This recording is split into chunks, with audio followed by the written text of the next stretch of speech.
Hey there, how are you doing? आशा करती हूँ कि आप सभी बहुत अच्छे होंगे। मेरा नाम है आरती और आज के सेशन में हम बात करेंगे एयरफोर्स एक्स वाई ग्रुप के इंग्लिश सेक्शन के बारे में। जितने भी एस्पिरेंट्स 10+2 के बाद में एयरफोर्स का सपना देखते हैं उनके माइंड में कुछ क्वेश्चंस होते हैं। उन क्वेश्चंस को, उनके कंफ्यूजन्स को हम सॉल्व करेंगे अपने आज के सेशन में और क्या लेकर के चलेंगे जरा एक बार देखिए। ये सेशन है इंग्लिश सेक्शन के बारे में। जैसा कि आपको पता है कि किसी भी एग्जाम में इंग्लिश बहुत इंपॉर्टेंट है and if it comes to air force तो ये और भी इम्पॉर्टेंट हो जाता है क्योंकि आपके 20 मार्क्स जो हैं वो इसमें आते ही हैं और एक बहुत अच्छा स्कोर क्रिएट करते हैं। तो क्या होगा सिलेबस, क्या होगी आपकी स्ट्रैटेजी और पेपर्स एग्जाम में कैसे आते हैं, एग्जैक्टली पेपर को सॉल्व करके हम देखेंगे कि बिना कुछ पढ़े हुए भी हम प्रॉपर स्ट्रैटेजी लेकर के कैसे क्वेश्चन सॉल्व कर पाते हैं। Okay guys, let's get started और देखते हैं आपको कैसे कैसे क्वेश्चन सॉल्व करने में मजा आता है। Let's get started. सबसे पहले जान लेते हैं कि इंग्लिश का वेटेज क्या है, कितने कितने मार्क्स आते हैं और उसके लिए कितना टाइम ड्यूरेशन आपको मिलता है। सबसे पहले बात करें एयरमैन ग्रुप एक्स की। तो इसमें देखो इंग्लिश, फिजिक्स एंड मैथमेटिक्स से डील करना पड़ता है आपको। और मार्क्स का वेटेज देखें तो English for 20, physics 25 and mathematics 25 marks का होता है और टोटल मार्क्स होते हैं 70, जैसा कि आपको पता चल गया यहाँ पर। And duration is of 60 minutes, मतलब 1 आवर में आपको 70 मार्क्स जो हैं, 70 क्वेश्चन स्पेशली आपको इनसे डील करना है। राइट, एयरमैन ग्रुप वाई की अगर हम बात करें तो रीजनिंग एंड जनरल अवेयरनेस, जिसको आप शॉर्ट फॉर्म में रागा बोलते हैं, it is not Rahul Gandhi of course. Okay, that is reasoning and general awareness and marks इसके लिए हैं आपके 30 और अलग से इंग्लिश के लिए आपके 20 मार्क्स हैं। सो यू सी इंग्लिश सब में है और स्कोरिंग है एंड टोटल मार्क्स होंगे आपके 50 एंड ड्यूरेशन होगा of 45 minutes. Okay, so airman group X and Y के लिए English 20 marks, Physics 25, Mathematics 25 and Raga is of 30 marks। और इसके लिए टोटल मार्क्स हो गए 100 एंड 85 मिनट की ड्यूरेशन में आपको 100 मार्क्स क्वेश्चन पेपर सॉल्व करना है। और राइट, तो यहाँ से आपका कंफ्यूजन क्लियर हो जाएगा कि अगर आप किसी भी एग्जाम के लिए फॉर्म भर रहे हैं, अपेयर हो रहे हैं या बोथ के लिए अपेयर हो रहे हैं, तो आपको किस किस तरीके से क्वेश्चंस को डील करना पड़ेगा। चलिए चलिए आगे हम देखते हैं कि इंग्लिश को लेकर के बहुत सारे एस्पिरेंट्स बहुत परेशान रहते हैं कि कहाँ से शुरू करें। डोंट वरी, मैं आपको आगे सिलेबस भी दिखाऊंगी कि आपको क्या सिलेबस मिला है कमीशन की तरफ से, लेकिन उससे पहले मैं आपको ये बताऊंगी कि एक सिंपल वे में इंग्लिश को कैसे प्रिपेयर करें। स्ट्रैटेजी, सबसे पहले हम बात करेंगे इंग्लिश के कुछ क्लासिफिकेशंस की। और इसको हम क्लासिफाई कैसे करेंगे, सबसे पहले इंग्लिश ग्रामर की बात करेंगे। English grammar, right, English grammar के बाद आपका आएगा, आपके एग्जाम में जो पूछा जाता है वोकैबुलरी, और वोकैबुलरी के बाद में कॉम्प्रिहेंशन। ठीक है ना, कॉम्प्रिहेंशन। तो English grammar and vocabulary and comprehension, complete जो इंग्लिश आप कॉम्प्रिहेंसिव वे में पढ़ते हैं तो उसमें आपको इन 3 चीज़ों से डील करना पड़ेगा। तो सबसे पहले हम देख लेते हैं कि इंग्लिश ग्रामर के स्पेशली कौन कौन से टॉपिक्स आपके लिए बहुत ज़रूरी हैं। देखो, आपके जो एग्जाम के जो क्वेश्चंस हैं वो आप देखेंगे कि बहुत ही सतही, बहुत ही सिंपल क्वेश्चंस आ रहे हैं। तो अगर ओवरऑल व्यू आप इंग्लिश ग्रामर का ले लेते हैं तो आप अच्छे से सॉल्व कर सकते हैं। एंड वोकैबुलरी, अगर आप प्रीवियस ईयर क्वेश्चन पेपर्स जो अलग अलग एग्जाम्स के भी उसमें से भी पढ़ लेते हैं तो भी वोकैबुलरी बहुत अच्छे से सॉल्व हो जाएगा। तो कुल मिला के एक प्रॉपर स्ट्रैटेजी के साथ हम चलेंगे। इंग्लिश ग्रामर में आपको सबसे पहले कुछ सेंटेंसेस को समझना पड़ेगा। अगर आप बिगिनर्स हैं तो सेंटेंस पैटर्न का बेसिकली एक टॉपिक होता है जिसको हम लेके चलेंगे, उसको समझेंगे। हाँ, इसमें क्या होता है, सारे मल्टीपल चॉइस क्वेश्चंस होते हैं तो इसीलिए आपको डिटेल में नहीं, उनको अप्लाई करने की जरूरत पड़ेगी। सेंटेंसेस पैटर्न्स के क्या टाइप्स होते हैं, कैसे यूज किया जाता है, वो जानेंगे। इसके अलावा parts of speech, parts of speech आप समझते हैं। पार्ट्स ऑफ स्पीच में आपका noun, pronoun, verb, adverb, adjective, preposition, conjunction, interjection, ये सब आता है। ठीक है, तो बहुत सारे स्टूडेंट्स कहते हैं सिर्फ इंग्लिश में पार्ट्स ऑफ स्पीच होता है। नहीं, इसके अलावा कुछ इंपॉर्टेंट टॉपिक हैं। कौन कौन से, जैसे आपके tense, voice and narration, tense, voice and narration, इनसे आपका एक एक क्वेश्चन हर एग्जाम में Tier 1 में आ ही जाएगा, तो इसका आपको खास ख्याल रखना है, इनसे क्वेश्चंस जरूर आते हैं, है ना। भले ही इस पार्ट से आपके सिंपल क्वेश्चंस आ जाए, लेकिन जनरली टेंस वॉइस नरेशन, जिसको हम प्रैक्टिकल इंग्लिश ग्रामर कहते हैं, यहाँ से आपके क्वेश्चंस जरूर आते हैं। इसके बाद आपके छोटे छोटे बहुत सारे टॉपिक्स आ जाते हैं, जैसे एक बहुत बढ़िया टॉपिक है आपका सब्जेक्ट एंड वर्ब एग्रीमेंट। ये आपका इन्हीं से मिलके तो बना हुआ है, बट इसमें अलग अलग पॉइंट्स आपको मिल जाएंगे, जो कि आपको पूरा पेपर को ओवरऑल व्यू देने में बहुत ही ज्यादा सक्सेसफुल लगेंगे। ठीक है, तो इसके अलावा छोटे छोटे और टॉपिक्स ले लें, जैसे आर्टिकल्स हो गया, इनको हम डिटर्मिनर्स के नाम से जानते हैं। डिटर्मिनर्स, इसी में आपका आर्टिकल्स आ गया, और बाकी आपका जो मोडाल वर्ब है, ये सब आपके पार्ट्स ऑफ स्पीच के वर्ब के पार्ट में आएंगे। नॉन फाइनाइट वर्ब है, वो भी उसी के पार्ट में आ जाएगा। मतलब कुल मिला के आपके पार्ट्स ऑफ स्पीच में आपका वर्ब भी इंक्लूडेड रहता है ना। छोटे छोटे टॉपिक्स हैं, जैसे क्वेश्चन टैग्स हैं, इनको अलग से हम बता देते हैं, इनसे एक क्वेश्चन आ जाते हैं। तो ये है आपका इंग्लिश ग्रामर का कंप्लीट सेक्शन, और इसके साथ अब हम बात करेंगे वोकैबुलरी। वोकैबुलरी जो है आपकी, इसको आप ऐसे देखें कि इससे क्वेश्चन आएंगे आपके, एक तो एंटोनिम्स। एंटोनिम्स का मतलब होता है ऑपोजिट, आपने बचपन में पढ़ा होगा। एंटोनिम्स आते हैं, कोई वर्ड दे दिया और 4 ऑप्शंस में से आपको उसका ऑपोजिट निकालना है। बहुत ही सिंपल है, अगर आपको सारे मतलब इंग्लिश आपकी अच्छी है, आपको नॉर्मल वर्ड्स पता है, मान लीजिए गुड है, तो गुड का बैड अगर एंटोनिम है, तो आपको बैड अलग से पढ़ने की जरूरत नहीं है, आप उसके मतलब सिमिलर ही पढ़ते चले जाएंगे, तो भी आपके पास स्टोरेज हो जाएगा, आप गुड का बैड बता देंगे। सो एंटोनिम्स हो गए एंड सिनोनिम्स हो गए, सिनोनिम्स हो गए। और देखो, ये वोकैबुलरी का पार्ट है। सिनोनिम्स का मतलब होता है सिमिलर, मतलब पर्यायवाची। इसके अलावा आपके इडियम्स एंड फ्रेजेस हो गए, इडियम्स एंड फ्रेजेस, ये तो आपने बचपन में पढ़ा होगा, मुहावरे और लोकोक्तियां। हाँ, इसके साथ ही साथ आपका एक और पार्ट आता है, जिसमें मिस स्पेल्ड करके, जिसमें आपको 4 स्पेलिंग्स दे दी जाती हैं, जिसमें से एक गड़बड़ होती है, वो आपको फिगर आउट करनी पड़ती है। इसके अलावा फ्रेजल वर्ब्स जो हैं, वो भी एक इम्पॉर्टेंट टॉपिक है, उनसे भी क्वेश्चंस आते हैं, बट बहुत ज्यादा नहीं। फ्रेजल वर्ब्स, और एक सबसे इम्पॉर्टेंट पार्ट है इसका, वन वर्ड सब्स्टिट्यूशंस।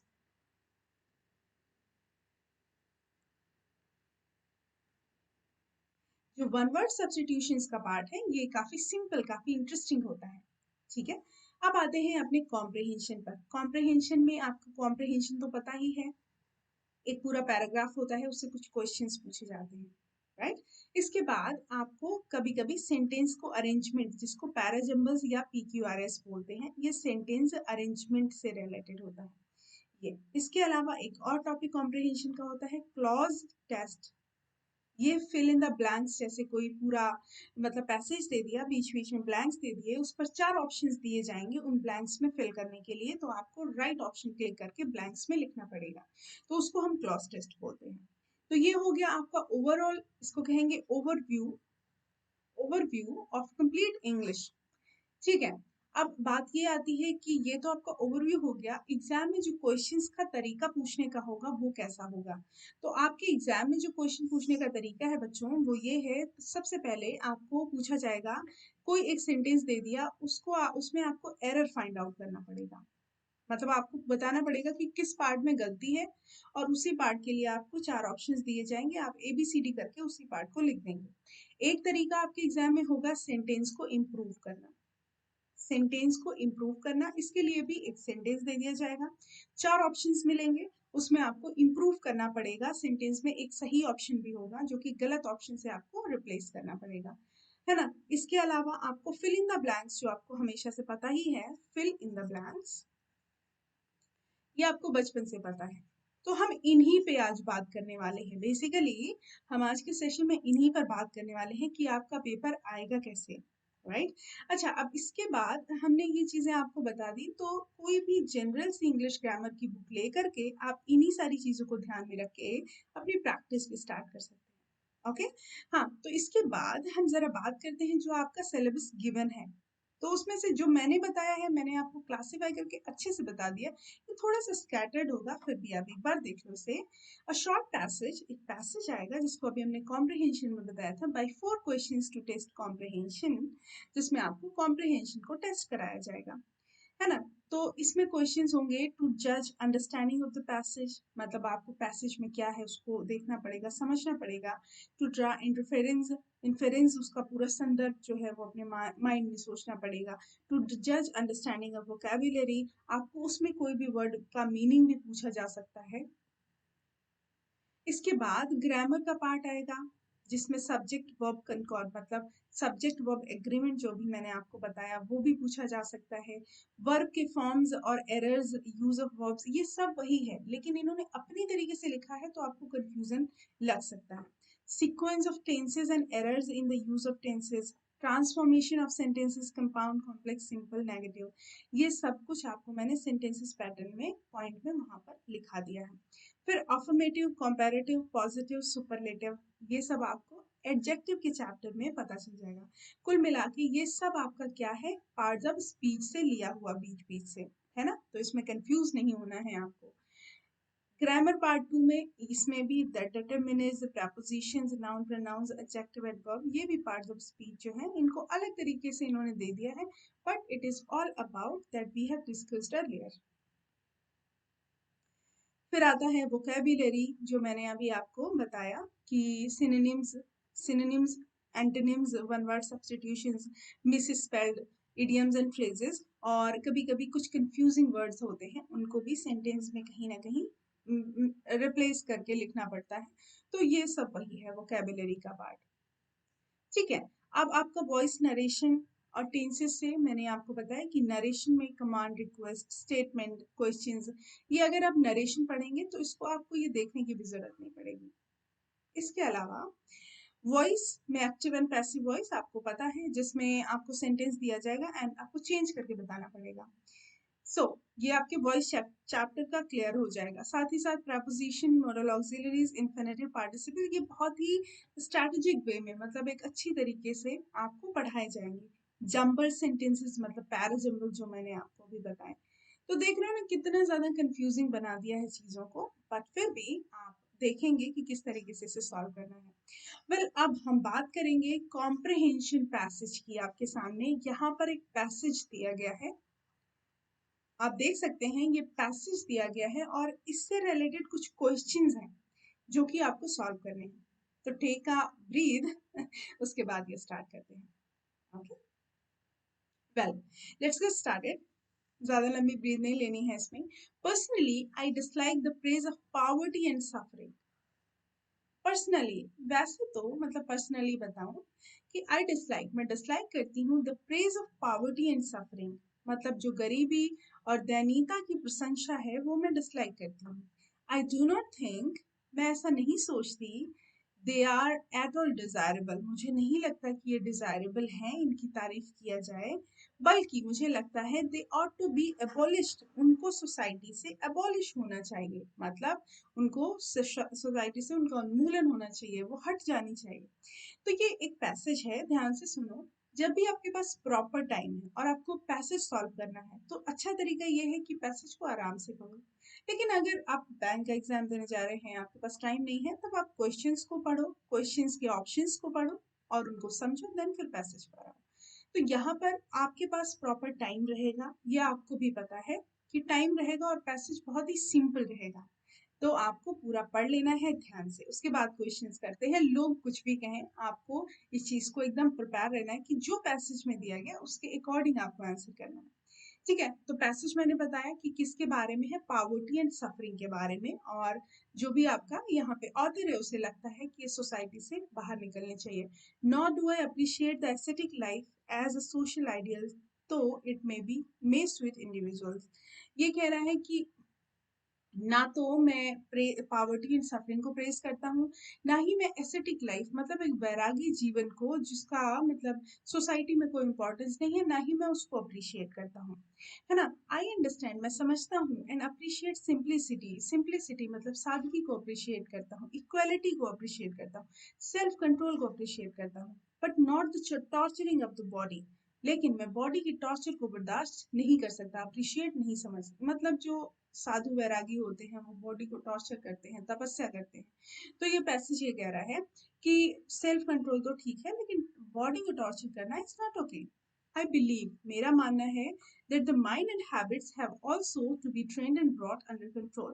मैं ये कहती हूँ या कहता हूँ कि माइंड एंड हैबिट्स मतलब दिमाग और आदतें जो हैं वो आपके कंट्रोल में आ सकती हैं, आप उन्हें ट्रेन कर सकते हैं। It would be absurd to accept that a person who is given too much self-love can endure much suffering or show unusual self-control or behave like a hero when crisis comes।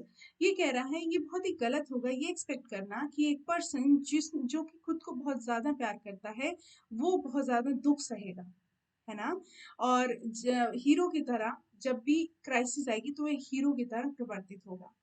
To be in good moral condition, एक अच्छी moral condition में होना require करता है, मांगता है as much training to be in physical health. तो ये पैसेज पूरा ये कहता है कि फिजिकल हेल्थ बहुत ज़रूरी है, आपको अपनी बॉडी को टॉर्चर करने की ज़रूरत नहीं है, पॉवर्टी एंड सफरिंग के से सोसाइटी को बचाने की ज़रूरत है, और अपने माइंड को बहुत ज़्यादा प्रिपेयर रखने की ज़रूरत है, ट्रेन करने की ज़रूरत है। ठीक है, अब आते हैं ज़रा इसके क्वेश्चंस पर। The writer, question number 1, the writer does not like the praise of poverty. क्या लगता है कि जो राइटर है वो पसंद नहीं करता है पॉवर्टी यानी गरीबी की प्रशंसा, क्यों? इट इज क्या है, पर्सनल ओपिनियन है या ओपिनियन ऑफ ऑल पीपल है या ओपिनियन ऑफ द एस्थेटिक्स मतलब वैरागी, यहाँ पर वैरागी लिख लो आपको कंफ्यूजन नहीं होगा, या ओपिनियन ऑफ सिंपल पीपल।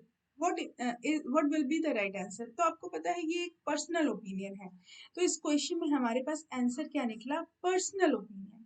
ठीक है, ये किसी और लोगों की ओपिनियन नहीं है, पर्सनल ओपिनियन है राइटर की। तो इसमें आंसर, हाँ आंसर जो आपका होगा वो ए होगा, यहाँ पर आंसर जो है वो ए होगा। अब आते हैं क्वेश्चन नंबर 2 पर।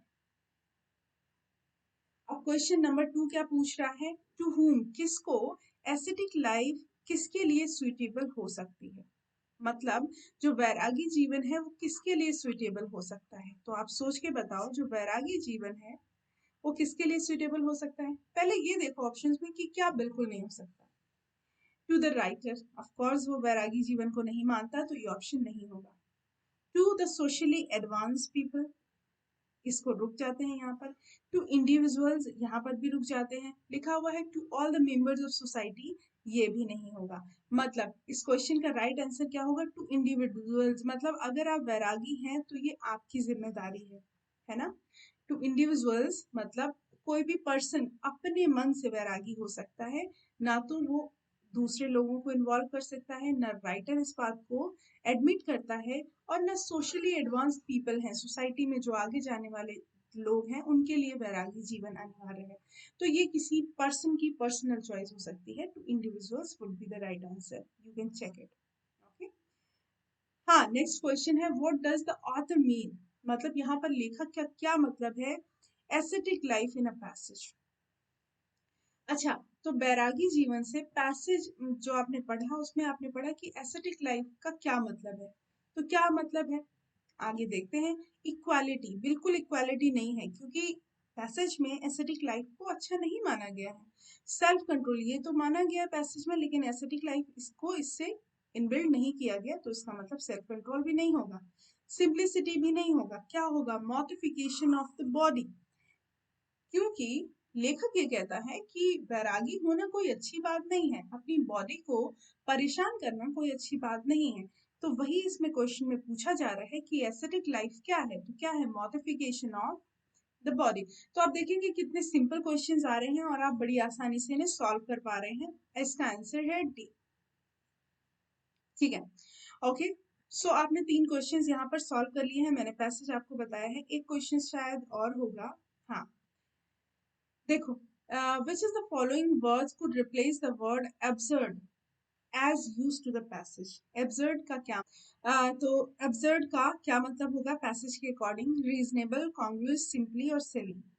तो रीजनेबल भी नहीं होगा, कॉन्ग्रुअस भी नहीं होगा, सिंपल भी नहीं होगा, जैसा कि ऑथर इसमें बता रहा है ये होगा सिली, मूर्खता होगी, absurd means silly.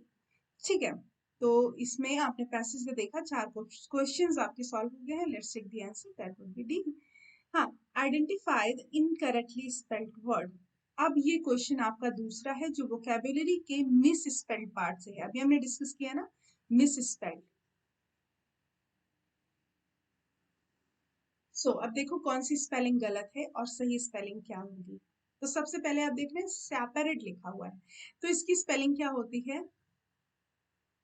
This one check करो, इसमें गलत लिखी हुई है स्पेलिंग, तो ये आपका आंसर गलत हो गया, इसको आपने टिक कर दिया। तो सेपरेट का मतलब अलगाव होता है, अलग होना होता है, जो कि यहाँ पर गलत स्पेलिंग लिखी है। ठीक है, अकर की स्पेलिंग सही है, रिसीव की स्पेलिंग एंड अकोमोडेट की स्पेलिंग सही है, तो इसमें आंसर आप क्या टिक करेंगे? ए, है ना। ये आपको शायद पहले से बहुत सारे स्टूडेंट्स होंगे जिनको पहले से ये बात पता है। चले, अब यहाँ पर आपको फिर से एक ऑप्शन मिलेगा, ये भी आपका वोकैबुलरी का क्वेश्चन है जिसमें क्या ऑलमोस्ट ऑपोजिट, देखो एंटोनिम है ये आपका। एंटोनिम बताना है आपको। एम्बेलिश का मतलब होता है सजा सजाया, मतलब अलंकृत। अलंकृत, अब अलंकृत का उल्टा क्या होगा? सैक्रिफाइस नहीं होगा। डिसफिगर, डिसफिगर का मतलब अलंकरण उतार देना, अलंकरण से एकदम अलग। तो यहाँ एम्बेलिश का जो एंटोनिम हो गया वो डिसफिगर हो गया।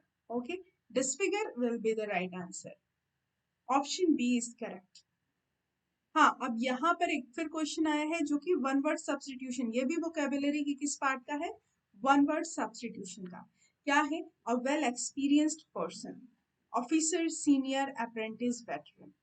ऐसा पर्सन जो बहुत ही ज्यादा अप्रेंटिस है, मतलब एक्सपीरियंस्ड है, सॉरी एक्सपीरियंस्ड है, जिसको बहुत अच्छा एक्सपीरियंस है, तो ऑफिसर होगा? नहीं, ये ऐसा जरूरी नहीं। Senior, apprentice, veteran. वेटरन मतलब अनुभवी। आपने जब भी कभी आप न्यूज सुनते होंगे तो वहां पर कोई पुराने एक्टर का नाम लेते हैं तो उसके साथ लगाते हैं the veteran actor Vinod Khanna. अनुभवी, a well experienced person. Okay, so यहाँ पर क्या हो गया? आपका राइट ऑप्शन हो गया डी। देख रहे हो कि आपके सोशल लाइफ से जुड़े हुए इंग्लिश के जो वर्ड्स हैं वो भी यहाँ पर आ रहे हैं। ठीक है, चलो आते हैं नेक्स्ट क्वेश्चन पर। नाउ इस क्वेश्चन में आपको क्या करना है? ये आपका PQRS, इसका मतलब सेंटेंस रीअरेंजमेंट का क्वेश्चन है। ठीक है, ऑप्शन यहाँ पर पहले दिया गया है। हाँ, choose the best order which produces the original sentence. क्या होगा? ऑर्डर में लिखना है इनको। तो जरा पढ़ लेते हैं। Currently he was working in an MNC, ये कभी पहला स्टेटमेंट नहीं हो सकता। पहला स्टेटमेंट कौन सा होगा? मैं नहीं बताऊंगी, अपने दिमाग से सोचो कि वही होगा जो एक सब्जेक्ट लेकर के चलेगा, जो कुछ इंट्रोडक्शन दे रहा होगा पूरी बातों के बारे में, जो ऐसा इंसिडेंट होगा जो कि सबसे पहले होने वाला हो, है ना। तो ये सब चीजें पहले आएंगी। इन चीजों को हमको पैराजिम्बल्स करते टाइम ध्यान रखना पड़ेगा। Yesterday I came across my old friend, देखो कल मैं अपने पुराने दोस्त से मिला या मिली, तो ये वाला सेंटेंस है कि कल मैं मिली, यहाँ से बात शुरू हो सकती है। कब मिली? When I was going to the shopping mall, जब मैं शॉपिंग मॉल जा रही थी। तो ये हो गया दूसरा, यानी 2 3 पहले आएगा। अगर देखो यहीं से आंसर निकल आएगा 2 3, हमें पेयर यहाँ पे मिल गया है 2 3, और अब आएगा ही टोल्ड मी दैट, उसने मुझे बताया that currently he was working in an MNC, वो करेंटली एक मल्टीनेशनल कंपनी में काम कर रहा था। ठीक है, तो अब देखो यहाँ पर 2 3 4 1, ये आपका राइट जो ऑर्डर है वो आ रहा है। ओके, सो इस तरीके के सिंपल सिंपल क्वेश्चंस आपके एग्जाम में पूछे जाएंगे। हाँ, अब आते हैं हम जरा नेक्स्ट वर्ड पर, नेक्स्ट क्वेश्चन पर। अब आपको बताना है दी अथॉरिटीज। अथॉरिटीज तो समझते हैं जो रिस्पॉन्सिबिलिटी लेती हैं किसी पर्टिकुलर ग्रुप या कंपनी या क्रू की। अथॉरिटीज सीम टू बी, जो अथॉरिटीज हैं वो लग रहा है कैसी? Concerning the condition of workers, वो वर्कर्स की कंडीशन को लेकर के कैसी दिख रही हैं? लिबरल, इंसेंसिटिव, इग्नोरेंट या रेस्पॉन्सिबल। लिबरल का मतलब उदार, जो कि नहीं है। इंसेंसिटिव मतलब जो मतलब बहुत ही ज्यादा कड़क है, तो insensitive will be the right answer. Insensitive because ignorant अज्ञान तो नहीं हो सकता। रिस्पॉन्सिबल तो अथॉरिटी होंगी, तो ये क्वेश्चन कहने की जरूरत ही नहीं है, हिंट हमें मिल रही है ना। तो insensitive will be the right answer. तो कोई भी अथॉरिटी लिबरल नहीं होती, इग्नोरेंट नहीं होती, रिस्पॉन्सिबल नहीं होती, right answer will B insensitive. ये भी आपके नेचर नहीं, आपको बता दिया, इसमें भी आपको कुछ बहुत पढ़ने की जरूरत नहीं रही। ठीक है, अब यहाँ पर आते हैं क्वेश्चन नंबर 11। ये आपका क्वेश्चन जो है ये थोड़ा ट्रिकी है, जरा देख लेते हैं। लिखा हुआ है he for a walk daily in the morning. वो रोज कहाँ जाता है? टहलने जाता है सुबह। अब आप एक बात सोचो कि जब वो रोज जाता है तो ये एक फ्रीक्वेंट एक्शन हुआ ना। तो हर फ्रीक्वेंट एक्शन किस टेंस में आता है? प्रेजेंट इंडेफिनिट टेंस में। तो अब ही सिंगुलर है तो इसके साथ कोई सिंगुलर वर्ब जिसमें एस या ईएस लगा हो उसको सर्च करेंगे। गो नहीं हो सकती, शैल गो फ्यूचर है नहीं हो सकता, विल गो नहीं हो सकता, गोज होगा। He goes for a walk daily in the morning. Clear? Okay, ये एक फ्रेज है जिसमें आपको आर्टिकल भी लिखना है और डिटरमिनर्स भी लिखना है। क्या है? ए ऑप्शन आपके पास है। A the one and a thing of beauty is a joy for ever. A thing, ये फ्रेज ये है a thing of beauty is, तो ये तो बहुत सिंपल क्वेश्चन है। A thing of beauty is a joy, अच्छा सोचना आपको हमेशा खुशी देता है। ठीक है, I think of beauty is a joy for ever, तो ये फ्रेज है। अगर आपने पहले पढ़ा होगा तो आपको पहले से ही पता होगा। ठीक है, अब इसमें लिखा one thing of beauty, the thing of and नहीं हो सकते ये तीनों ऑप्शंस। ऑप्शन आपका ये सही। ठीक है, इसमें आंसर की जरूरत नहीं है, चेक भी करना, फिर भी आ गया। हाँ, the thunder was accompanied। Thunder मतलब गड़गड़ाहट, बादलों की गड़गड़ाहट जो कि अपने साथ लिए हुए थी, accompanied by heavy rain। तो यहाँ पर मैंने ऐसे ही ऑप्शन आपको बता दिया, accompanied by, इसके साथ preposition हमेशा by आता है। preposition से ये क्वेश्चन लिया गया है। जब भी जैसे ही आप पढ़ेंगे आपको सबसे पहले इसी से डील करना पड़ेगा। तो मतलब बहुत ही लिस्ट एक दी जाएगी, उसमें बहुत ही सिंपली आपको ये मिलेगा। तो थंडर यानी गड़गड़ाहट हैवी रेन के साथ आई थी। Right answer will be by. Okay, next है the noun form of detect. Detect मतलब किसी चीज को खोजबीन करना। इज, डिटेक्ट मतलब खोजबीन करना, इसका नाउन फॉर्म बताओ। देखो ये तो वर्ब है ना। इसका नाउन फॉर्म बताओ तो क्या हो जाएगा? डिक्टेटर मतलब तानाशाह नहीं होगा। डिटेंशन नहीं हो सकता। डिटेक्टिव या डिटेक्शन क्या होगा? डिटेक्टिव मतलब जासूस और डिटेक्शन मतलब जासूसी करने वाला, मतलब किसी चीज का डिटेक्शन करना। सो क्या हो जाएगा? नाउन फॉर्म बताएंगे। क्या लगता है, डिटेक्टिव होगा या डिटेक्शन होगा? वेल, यहाँ पर होगा डिटेक्शन। डिटेक्टिव जो है वो एक एडजेक्टिव है। ठीक है, ये एक एडजेक्टिव है और detection is the right answer. Detection is the right answer. ठीक है, तो यहाँ पर ये हो गया आपका डिक्टेटर तानाशाह, ये तो एकदम अलग था। डिटेंशन मतलब जहाँ पे लोग रहते हैं बाहर से आए हुए, जैसे डिटेंशन सेंटर्स बनाए गए। डिटेक्टिव मतलब जासूस जो कि नहीं होगा। And detection, detection is the noun form of it, तो ये आपका राइट आंसर है। Detection is the noun form it. Okay, so अब आते हैं नेक्स्ट क्वेश्चन पर। ये इसका राइट आंसर हो गया, इजंट इट? ओके, अब लेते हैं नेक्स्ट क्वेश्चन आपका। हाँ, he is greater than me. He is greater than me, ये एक स्टेटमेंट है जिसका आपको चार ऑप्शंस में से चेंज करना है। तो पहले इसका मतलब जानेंगे और जानेंगे इस टॉपिक से लिया गया है। वेल, जैसे मैं बता दूं कि ये है आपका एडजेक्टिव से, ये लिया गया है एडजेक्टिव से और इसमें एडजेक्टिव की डिग्री दी गई है। अब आपको करना क्या है, चार ऑप्शंस देखने हैं, A B C and D, और एग्जैक्टली जो सेम मीनिंग कैरी करे उसको टिक करना है, उसको सर्च करना है। ठीक है, चलो देखते हैं कौन सेम मीनिंग कैरी करता है। लेकिन अब जब सेम मीनिंग कैरी करेगा तो अलग अलग तरीके से लिखा जाएगा। He is greater than me, वो ग्रेटर है, महान है, किससे? मुझसे ज्यादा। He is greater than me, वो मुझसे ज्यादा महान है। अब देखो ये एक सेंटेंस जो है इसी का मिलता जुलता, हम इस डिग्री को I am not so great as he, that would be the correct answer. I am not so great as he, this is the correct answer. Okay, क्योंकि मैं I am not so great, मैं उतना great नहीं हूं as ही, जैसे कि वह। So this will be the right answer. Okay, this will be the right answer.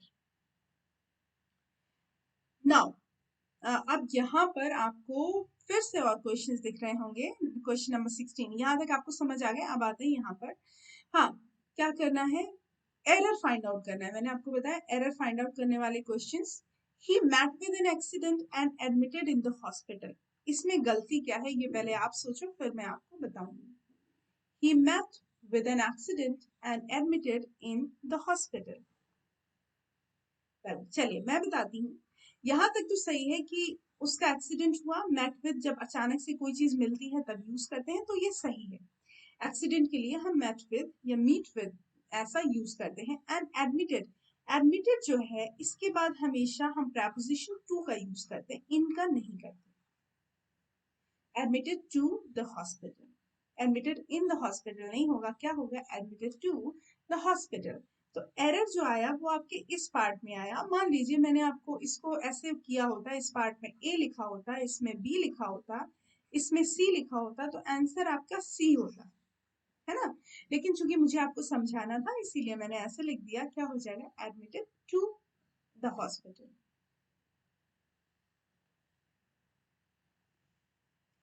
हाँ, अब आते हैं अपने नेक्स्ट क्वेश्चन पर 17. इसमें भी आपको एरर डिटेक्ट करना है. तो क्या एरर होगा, he stole a dog and sold the dog for 50 rupees. Okay, तो देखो नो एरर यहाँ पे लिखा है, इस पर मत जाओ. आपके ऑप्शंस कुछ ऐसे होंगे, अगर एरर डिटेक्शन का क्वेश्चन होगा तो ऐसा होगा, he stole a dog part A, part B में इतना कर देंगे आपका, और पार्ट सी में ये, और पार्ट डी में आपका नो एरर कर देंगे. ठीक है, तो इसमें आपको एक पार्ट जो है वो चूज करना पड़ेगा, राइट. तो अब आपको देखना है कौन सा पार्ट गलत है, उसको चूज करना पड़ेगा. अगर आपको लगता है कोई गलती नहीं है तो you will go with no error. Okay, so he stole a dog, उसने एक डॉग चुराया, and sold it.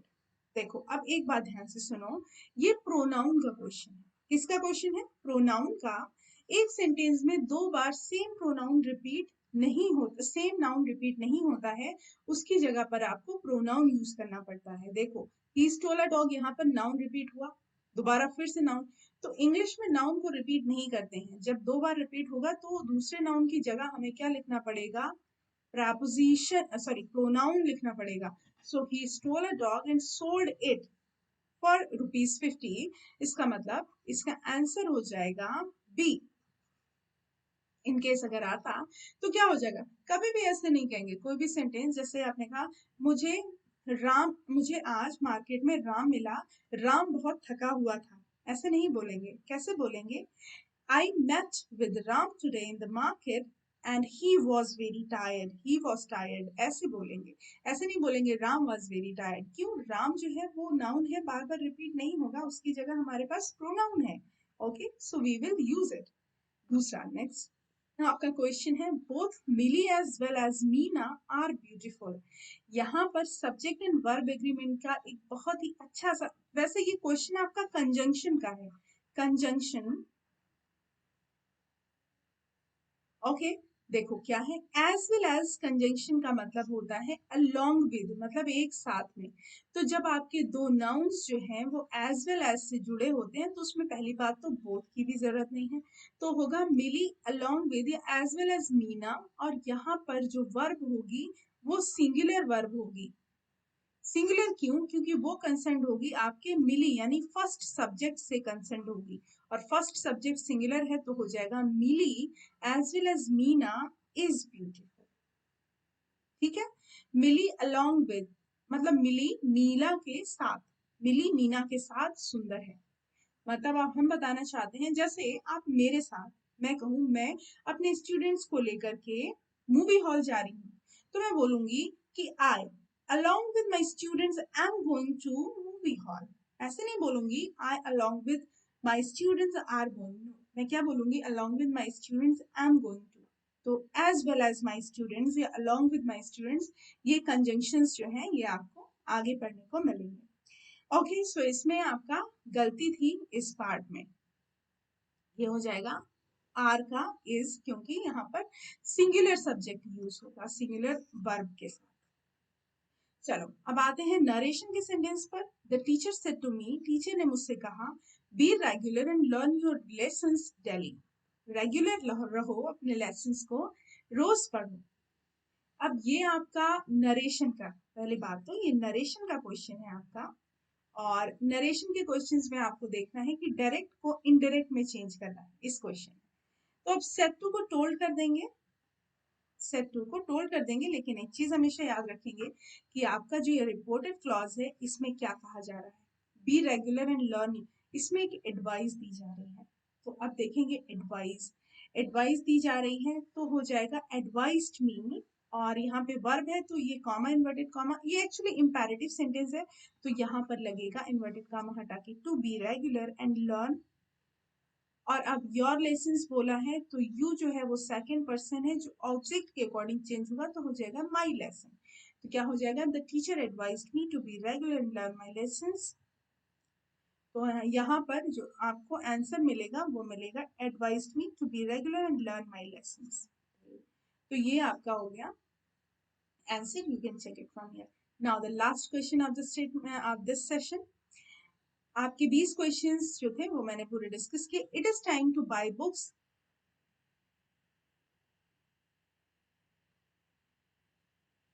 Now the last question of the slide, it is time to buy books. इसमें it is time तो लिखा हुआ है, इसके बाद आपको इसका जो हाँ ये वॉइस का क्वेश्चन है जो कि एक्टिव वॉइस में है, इसका आपको पैसिव वॉइस बनाना है। तो पैसिव वॉइस बनाने के लिए एक ट्रिक है, ये यहाँ पे इन्फिनिटिव है, इसका पैसिव वॉइस पूछा गया क्योंकि ये तो ऐसे ही है। तो जब भी इन्फिनिटिव यानी टू प्लस वर्ब का फर्स्ट फॉर्म आए तो उसका पैसिव वॉइस कैसे लिखते हैं, to plus be plus verb का थर्ड फॉर्म, ये इसका पैसिव स्ट्रक्चर होता है। तो बस यही देखना है। So it is time all the books to be bought नहीं होगा, for the books are being bought नहीं होगा क्योंकि क्या होना चाहिए, टू बी। तो it is time for the books to be bought, आपका सी आंसर जो है वो करेक्ट है। Is that clear, C answer correct है। तो ये था आपका वॉइस का question and yes C answer is correct. Now it is time to say good bye for this session. Well अगर आपको ये सेशन पसंद आया तो ऐसे बहुत सारे सेशंस हमारे लाइव होने वाले हैं। Thank you very much for being with us and I am Aarti signing off, see you, bye.